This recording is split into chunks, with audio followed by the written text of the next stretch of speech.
Welcome. Thank you for watching this installment of Coach Yahweh's Tweets Expounded. I'm Robert Yahweh, your financial literacy coach. This morning what I want to look at is the issue of valuation of income property. Many times, as you look at going into becoming financially independent, one of the avenues for creating passive income is real estate. And the real estate we're talking about is income-based, not a home, not the real estate in which you live, which basically does not give you income.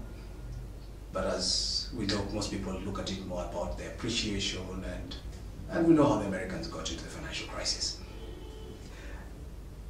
And one critical issue has been, how do you actually value a real estate, an income real estate property? Is it based on the neighborhood? Is it based on what the neighbors think? Is it based on what the seller thinks?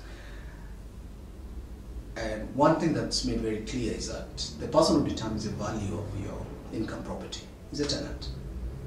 What the tenant is willing to pay is what determines it. So in a lot of cases, people tend to use what you call market value for an income-based, for valuing an income property. But that is wrong, because then at the end of the day, the property can never become positive in terms of cash flow, which therefore means it never becomes an asset, it remains a liability, or what we call a lemon.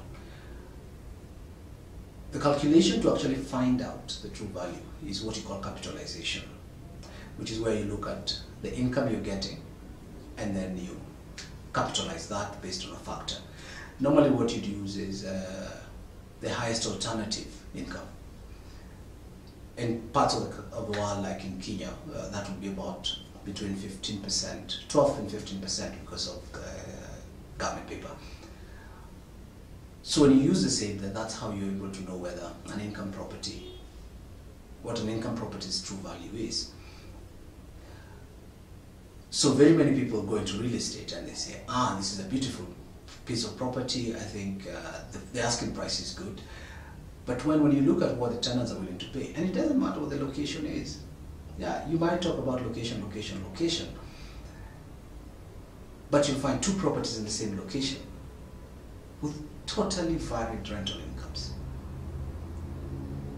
That's where you separate, as I say, the men from the boys.